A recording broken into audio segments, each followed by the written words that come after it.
Jet کھانی بانٹنے اور خیال رکھنے کی اہمیت میں ایک چھوٹے سے گاؤں میں زاہد نام کا ایک لڑکا رہتا تھا۔ زاہد نہایت محنتی اور خوش مزاج تھا، لیکن وہ اپنی چیزیں دوسروں کے ساتھ بانٹنے سے گھبراتا تھا۔ وہ سوچتا تھا کہ اگر وہ اپنی چیزیں کسی کو دے دے گا تو اس کے پاس کچھ نہیں بچے گا۔ ایک دن زاہد کے گاؤں میں ایک بزرگ آئے۔ وہ نہایت دانا اور محبت بھرے تھے۔ بزرگ نے گاؤں کے سب بچوں کو اپنے پاس بلایا اور ایک کہانی سنائی۔ ایک دن ایک جنگل میں دو دوست احمد اور بلال راستہ ہوا، بھٹک گئے۔ ان کے پاس کھانے کے لیے صرف ایک روٹی تھی۔ دونوں بہت بھوکے تھے، لیکن احمد نے کہا، بلال، یہ روٹی ہم دونوں کے لیے کافی نہیں ہوگی، لیکن اگر ہم دونوں کے لیے کافی ہوگی۔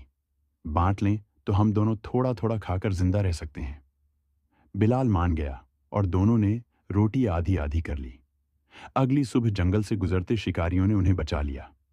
زاہد نے کہانی سن کر سوچا کہ اگر وہ بھی اپنی چیزیں دوسروں کے ساتھ بانٹے تو شاید وہ بھی خوشیاں بانٹ سکتا ہے۔